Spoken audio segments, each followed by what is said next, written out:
Welcome back to my channel friends with physics. आज हम लोग बात करने वाले हैं कॉम्पटन इफेक्ट की। कॉम्पटन इफेक्ट जो होता है एक बहुत ही इंपॉर्टेंट टॉपिक होता है। हर बार एग्जाम में ये क्वेश्चंस पूछ ही लिए जाते हैं। तो आइए देखते हैं कि कॉम्पटन इफेक्ट होता क्या है।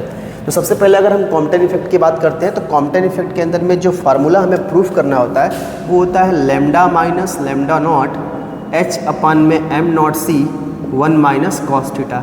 इसी की वैल्यू को हमें प्रूफ करना था। एग्जाम में या यही दे देगा डायरेक्ट प्रूफ करने के लिए बोल देगा, या कॉम्पटन इफेक्ट को बोलेगा डेरिवेट करके दीजिए। तो देखिए कैसे करते हैं। सबसे पहले हम मानते हैं कि कॉम्पटन इफेक्ट में हमारे पास एक्स एक्सिस है, ये वाई एक्सिस है। अब करना क्या है कि हमने एक एनर्जी लिया है, किसी एक वेवलेंथ मतलब कह सकते हो, और साथ ही साथ हमारे पास एक क्या है, एक हमारे पास कह सकते हो कि कोई पार्टिकल है, ठीक है, एक पार्टिकल हमारे पास है और एक लैम्डा वेवलेंथ की कोई एक एनर्जी है, ठीक है। यहाँ पर एक एनर्जी है लैम्डा वेवलेंथ की और एक हमारे पार्टिकल है। यही दोनों आपस में टकराने वाले हैं। तो बिफोर द कोलिजन अगर देखा जाए तो इसके पास जो एनर्जी ई नॉट है और इसका जो मोमेंटम है वो पी नॉट है।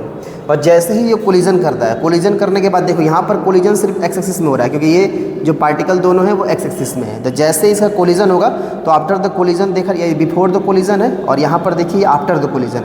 आफ्टर द कोलिजन के बाद क्या दिख रहा है कि जैसे ही ये वेवलेंथ इससे टकराता है, इस कह सकते हो कि एक्सरे का कोई वेवलेंथ यहाँ पर है और यहाँ पर एक पार्टिकल है, कह सकते हो फोटॉन ऐसे कह सकते हो, इससे वो टकराता है। तो टकराने के बाद देखिए एक भागता है इधर की तरफ और एक भागता है इधर की, मतलब जो वेवलेंथ है वो इधर की तरफ आ रहा है और जो फोटॉन है वो इधर की तरफ आ रहा है। तो ये जो देख रहे हो कि एक्स एक्सिस से इसका एंगल थीटा है और इसका एंगल फाई है। एनर्जी बदल जा रही है। पहले इधर ई नॉट पी नॉट थी, इसकी जो वेवलेंथ, जो हमारे पास वेवलेंथ है, ये जो हमारे पास एक्सरे का जो वेवलेंथ है उसकी जो एनर्जी E1 हो गई और इसका जो मोमेंटम है P1 हो गया। इधर से देखा जाए तो फोटॉन की काइनेटिक एनर्जी K हो गई है और इसका मोमेंटम क्या हो गया है, P हो गया है। तो अब हम इसको देखेंगे कि इस तरीके से, क्योंकि बिफोर द कोलिजन कंडीशन ये था और आफ्टर द कोलिजन कंडीशन ये था। तो अब हम देखेंगे for the conservation of momentum. Conservation of momentum में क्या समझ में आता है कि मोमेंटम में कोई लॉस नहीं हुआ। जैसे मान लो इधर मोमेंटम P नॉट था, तो अब देखा जाए तो एक्स एक्सिस में मोमेंटम कितना होगा। तो एक्स एक्सिस में मोमेंटम देखा जाए तो यहाँ पर क्योंकि एक्स एक्सिस की बात कर रहा है तो P1 cos थीटा लिखेंगे और इधर हमारे पास P है तो इधर लिखेंगे P cos फाई, क्योंकि एक्स एक्सिस में cos थीटा होता है। तो थीटा इधर है, फाई इधर है, तो P नॉट इधर मोमेंटम था तो P नॉट इक्वल टू हो जाएगा P1 cos theta plus P cos phi.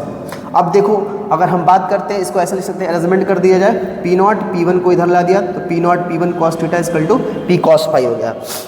अब देखो वाई एक्सिस की बात कर लो तो वाई एक्सिस में कोई मोमेंटम नहीं है, इसलिए इधर मोमेंटम जीरो हो जाएगा।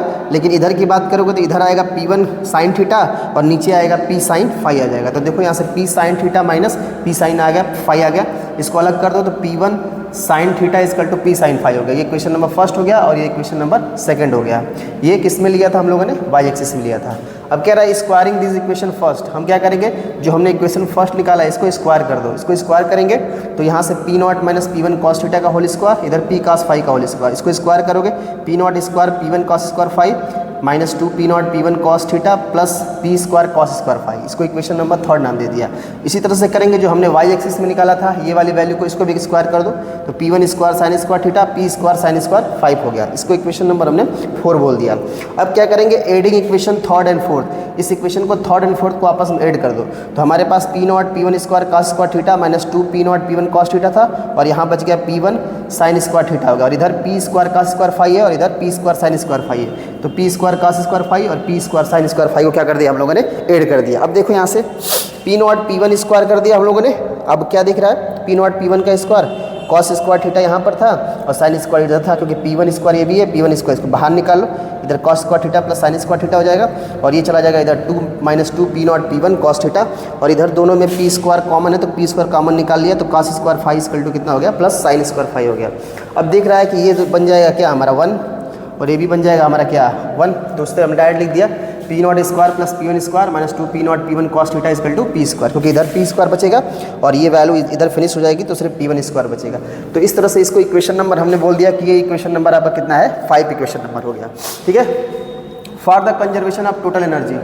टोटल एनर्जी में देखा जाए तो इधर एनर्जी सबसे पहले कितनी थी, E नॉट थी। अब एनर्जी बदल गई किसमें, इधर इधर A1 हो गई और इधर एनर्जी कितनी हो गई, K हो गई है। तो E नॉट इक्वल टू लिखा गया है E1 प्लस K। अब देखो E नॉट इधर ला दिया तो E naught minus E1 equal to K हो गया और E नॉट को CP नॉट ले सकते हैं और E1 को CP1। कैसे लिखेंगे, देखो P बराबर होता है H बाई लेमडा, इसमें न्यू से ऊपर नीचे मल्टीपल कर दो तो ये हो जाएगा H न्यू, ये लेमडा C हो जाएगा। तो तुमको पता है कि E बराबर होता है H न्यू और V बराबर होता है C बाई लेमडा, क्योंकि V equal to C by lambda होता है। तो सी बराबर लिखोगे तो वी लेमडा आ जाएगा, तो इसलिए ई बाई सी होगा।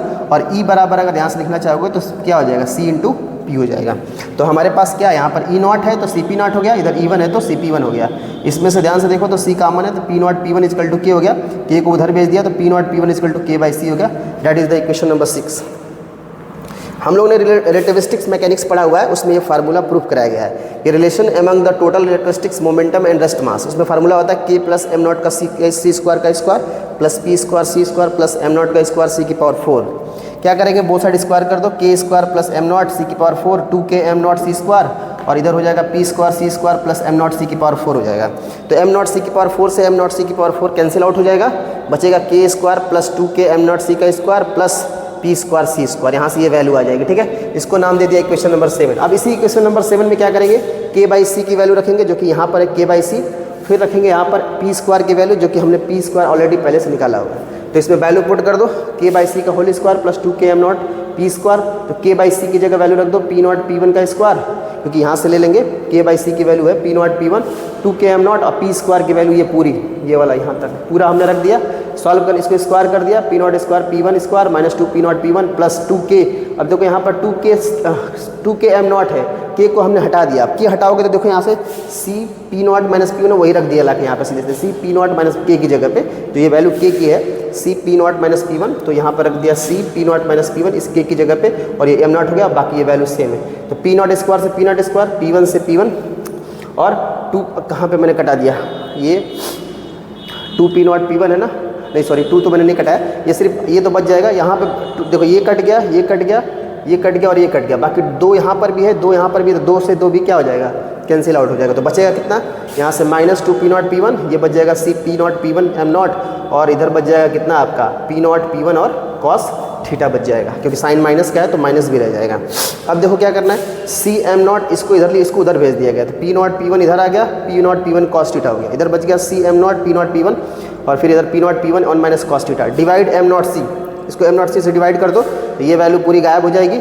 यहाँ पर आ जाएगा नीचे एम नॉट सी 1 माइनस कॉस थीटा, फिर डिवाइड कर रहा है पी नॉट पी वन से, तो इसमें पी नॉट पी वन है तो इसी से डिवाइड कर दो, तो पी नॉट पी वन से डिवाइड करोगे यहाँ पर, तो यहाँ पी नॉट पी वन पहले से था तो ये कट जाएगा पी नॉट पी वन, तो बच जाएगा 1 अपान में एम नॉट सी, और बच जाएगा 1 माइनस कॉस थीटा। यहाँ से देखो पी नॉट अपान में P naught P one upon में पी नॉट पी वन, इसे डिवाइड किया गया है इसमें, एक बार इसके साथ एक बार इसके साथ, 1 अपान में एम नॉट सी 1 minus cos theta, P naught से पी नॉट कट जाएगा, पी वन से पी वन, तो 1 अपान में पी वन माइनस 1 अपान में P naught equal to 1 upon में एम नॉट सी 1 माइनस कॉस थीटा। यहाँ तक आ गया, इक्वल टू आपके पास एच बाई लेमडा हो गया, p one equal to h upon में लेमडा 1 हो गया, p naught equal to h upon में लेमडा, तो पी वन पी नॉट की वैल्यू निकल गई, यहाँ पर पी वन और पी नॉट की वैल्यू रख दो वैल्यू। देखो अब यहाँ पर पी वन एच अपान में लेमडा 1 है तो पलट जाएगा, तो लेमडा 1 अपान में एच आ जाएगा नीचे, क्योंकि पी नॉट है तो ये भी पलट जाएगा, तो सिर्फ लेमडा बाई एच आ जाएगा। इसमें से एच कॉमन है, एच कॉमन निकाल लो तो 1 अपान में h lambda minus lambda dash 1 upon में एम नॉट सी 1 माइनस कॉस थीटा, एच का मल्टीपल यहाँ पर कर दो तो lambda dash minus lambda h upon में एम नॉट सी 1 माइनस कॉस थीटा हो जाएगा। तो इस तरह से हम कॉम्पटन इफेक्ट का जो फार्मूला है और जो डेरिवेशन है हम लोग प्रूफ कर लेते हैं। ठीक है।